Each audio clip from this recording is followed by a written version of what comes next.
The story you're about to hear isn't a lecture. It's a guided walk through a world where private life was anything but private. Imagine waking up in a society where your most personal abilities could be questioned in a courtroom, where officials kept records not of your taxes or your trade, but of your suitability for marriage. It sounds absurd, yet for centuries that was ordinary life. What we think of as privacy simply hadn't been invented. Communities judged, recorded, and debated matters that today would never leave a doctor's office. And if you think this is exaggeration, remember, for our ancestors, reputation was currency. A single failure in love, in marriage, in rumor, could change your place in the world overnight. Picture a city of stone walls and ringing bells. The market hums, and behind it stands a hall where disputes are tried. Their testimonies concern not land or theft, but whether a union is valid, because the law tied property, inheritance, and alliances to the success of a marriage. Officials, sometimes physicians or midwives, were called to observe, to conclude, to write. They did not use today's science. They used the tools their age offered: observation, tradition, and a determination to protect the social order.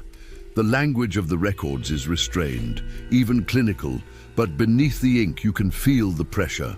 Families worried about dowries, partnerships balanced on a verdict, futures decided in measured phrases.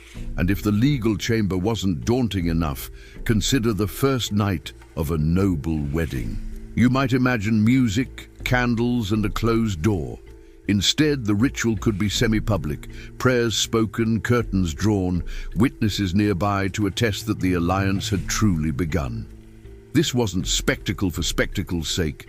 It was politics. A marriage united houses, quieted borderlands, settled debts between kingdoms. Without proof, heirs might be challenged, treaties might falter, and decades later, lawyers would still be arguing over what did or didn't happen.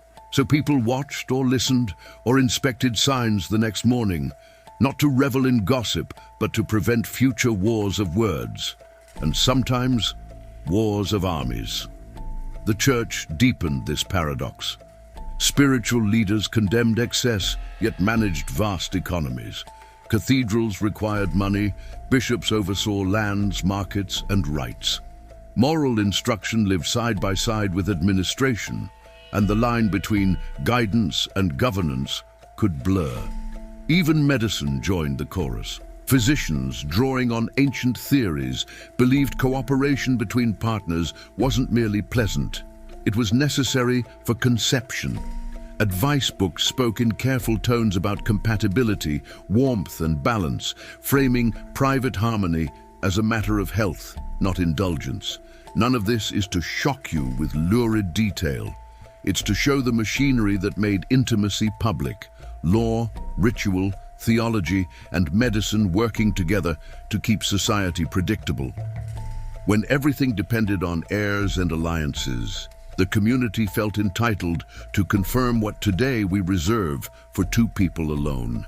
That's the core truth of the medieval world. Not cruelty for its own sake, but certainty at any cost. As we continue, keep that in mind.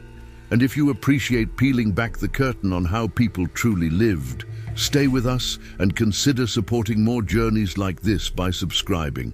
The next step is darker, stranger, and closer to our modern lives than you might expect. Imagine standing in that chamber. The walls are cold stone, the windows narrow slits that let in only a pale light.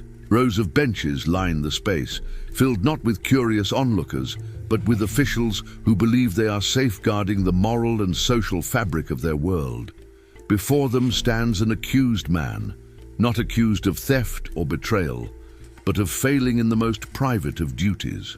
His entire future rests on the verdict, and yet the decision is shaped not by compassion, but by legal necessity. The record keepers are ready, quills sharpened, every gesture to be inscribed as evidence for generations.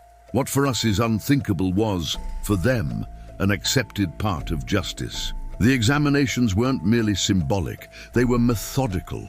Selected midwives or physicians carried the responsibility of judging capability. To them, this was not scandalous. It was civic duty. They believed their observations preserved truth and prevented fraud. Families pressed for these procedures because wealth, dowries, and inheritances depended on outcomes. If a union could not produce heirs, lands might revert to another branch, alliances might collapse, and entire communities might face uncertainty.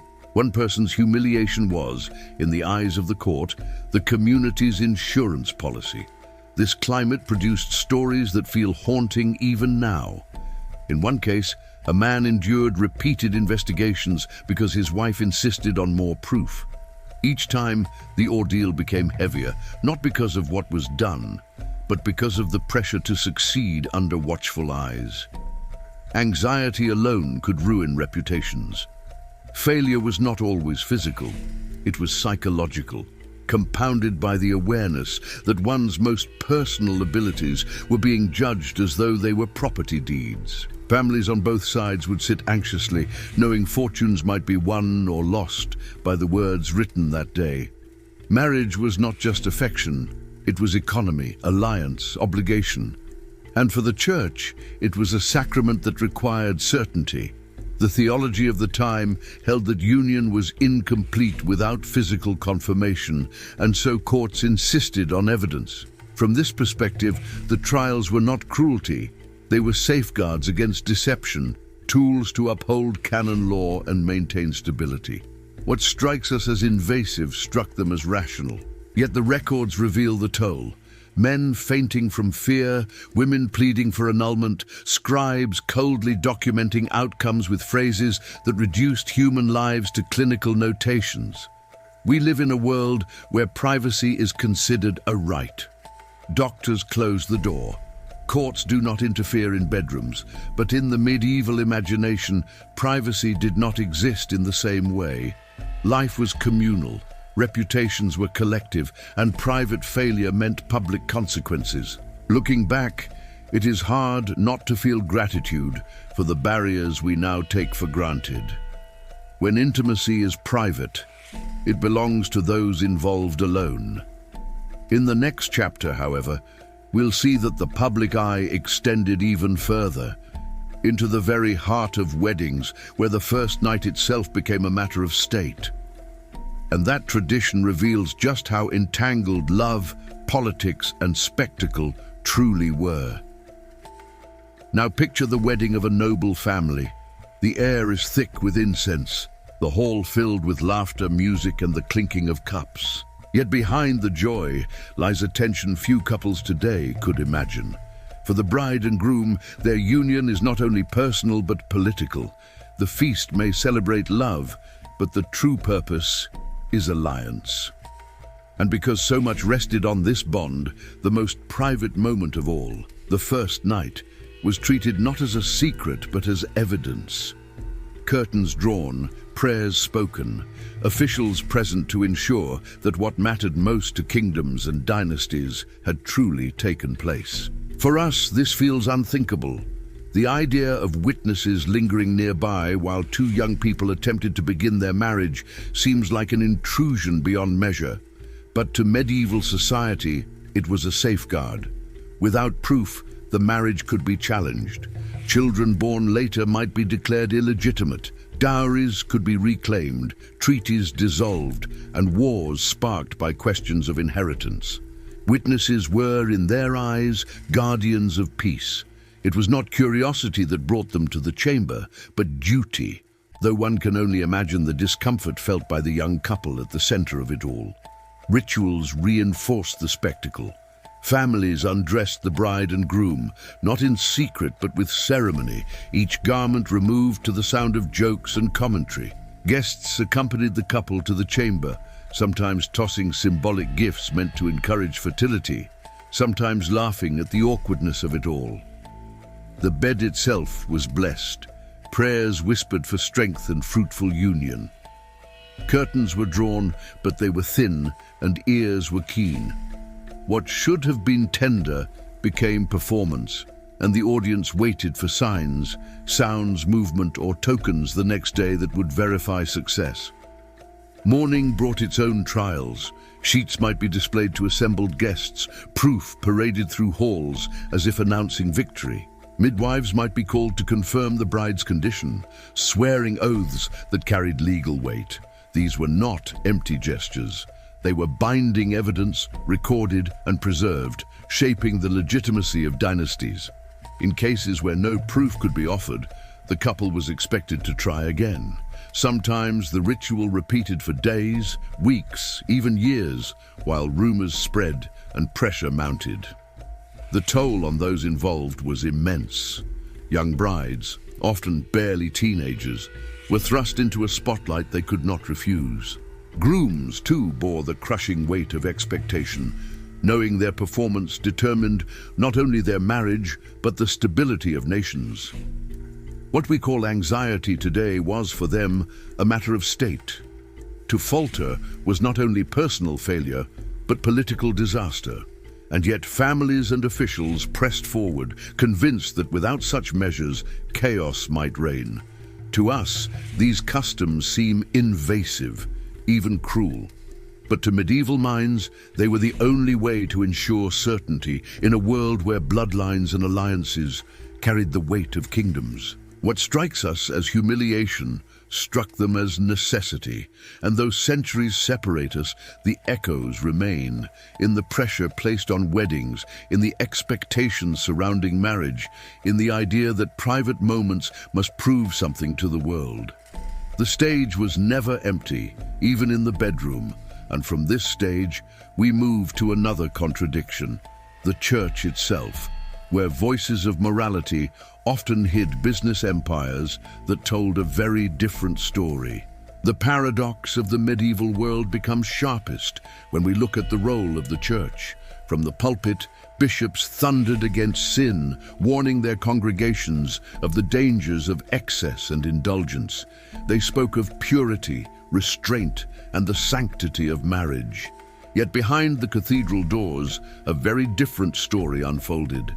Some of the same leaders who preached morality managed sprawling businesses that drew profit from the very practices they condemned. Cathedrals were grand and costly, armies needed funding, and the faithful expected magnificent processions. To meet those demands, bishops often turned to enterprises that blurred the line between morality and money. In London, for example, the Bishop of Winchester oversaw a district known for its bustling houses of entertainment. Far from being hidden, these establishments operated openly, with signs, records, and taxes that fed directly into the bishop's treasury. Official stamps were issued, inspections were conducted, and fees were collected with bureaucratic precision. The income funded sacred spaces, repaired churches, and even financed charity. The hypocrisy is obvious to modern eyes. Sermons about virtue were literally paid for by the profits of indulgence. Yet for medieval society, there was no contradiction. A bishop was not only a spiritual leader but also a landlord, tax collector, and political figure. To them, economic activity, whatever its form, was simply part of governance. This intertwining of morality and commerce reveals much about the era. The church did not stand apart from society. It was society. Its leaders were administrators, judges, and financiers. They were expected to manage revenue streams, just as kings managed armies. If that meant taxing activities they preached against, so be it. Better, they reasoned, to regulate and profit than to leave matters ungoverned. By controlling these enterprises, bishops claimed to prevent worse harms, insisting that structure and oversight protected the community from chaos. Records from across Europe show how widespread this was. Taxes were meticulously logged, profits counted, and investments made. Some districts built entire economies around these enterprises, with regulations, protection services, and even retirement systems for workers. The revenue could be staggering, enough to raise new churches, fund festivals, and maintain the lavish lifestyles of clerical elites. It was not scandal hidden in shadows. It was an institution proudly stamped with coats of arms and recorded in ledgers. And yet, this contradiction left its mark. Councils debated the ethics of such practices. Reformers protested. But time and again, efforts to ban clerical involvement failed. The economic reality was too powerful. Cathedrals did not build themselves. Wars did not fund themselves. And so the paradox continued. Sermons on purity financed by enterprises of indulgence, morality tied to money, spirituality entangled with commerce. It is a reminder that power often justifies its own contradictions, finding ways to balance appearance and necessity. For us, the lesson is striking. We often imagine the Church of the Middle Ages as an untouchable moral authority, but it was also a business, deeply enmeshed in the practical needs of its time. This dual identity, sacred and economic, shows how medieval people lived with contradictions that would tear modern institutions apart. And as strange as it seems, those contradictions shaped the very spaces where prayers echoed, hymns rose, and stained glass windows glowed with holy light. From this tangle of piety and profit, another dimension emerges, the realm of medicine, where theories of health turned private intimacy into a matter of public concern. Medieval medicine carried its own strange weight in this story. Physicians, trained in universities and steeped in the writings of ancient authorities, believed that harmony in marriage was not only desirable, but essential for health. Their theories insisted that both partners had roles to play and that true conception required balance and cooperation. It wasn't spoken of in terms of romance or affection. It was framed as medical necessity. Doctors prescribed methods, foods, and rituals with the seriousness of treatment, convinced that without proper fulfillment, families would fail to produce heirs and society itself could weaken. Guides circulated in learned circles described in careful, clinical language how couples might overcome difficulties. Oils were recommended to warm the body, diets adjusted to balance the humors, and certain rhythms of life prescribed to encourage compatibility. To modern eyes, these instructions read almost like intimacy manuals. To medieval people, they were medicine, meant to ensure the continuation of households, dynasties, and communities. Midwives, too, became key figures, offering advice, observing outcomes, and serving as a bridge between theory and practice. What we might call privacy today was then a matter of public concern, addressed with treatments written in the same books that taught surgery or herbal remedies. But not all treatments were safe.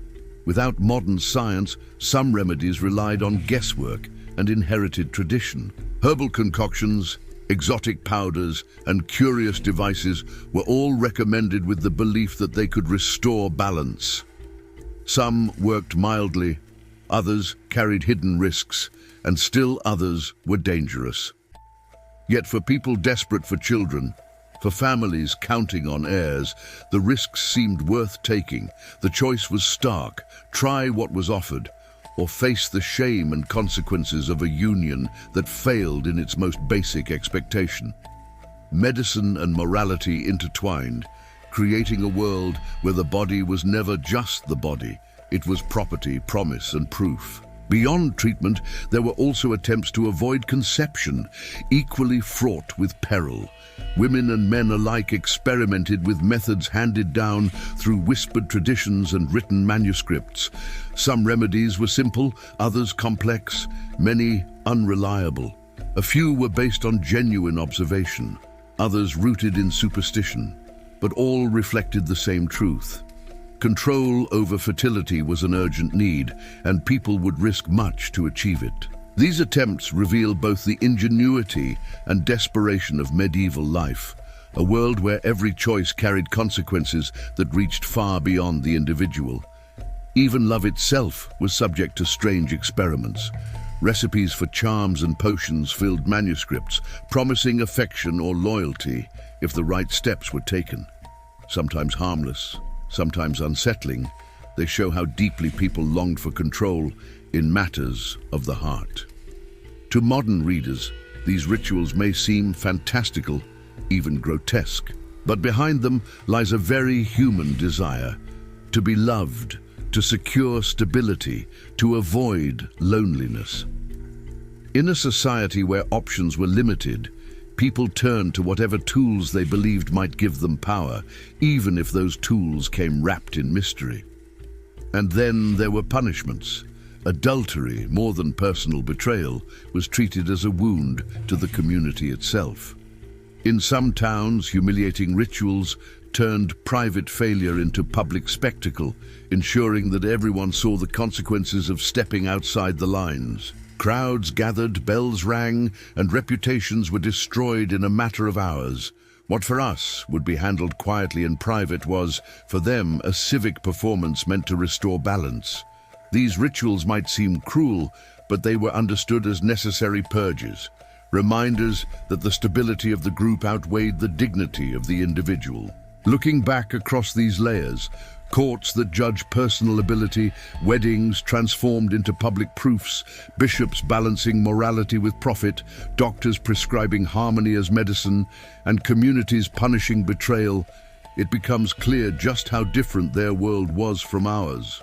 Privacy, choice, and confidentiality are things we take for granted, but they are modern inventions. The medieval world made every aspect of life a matter of public interest.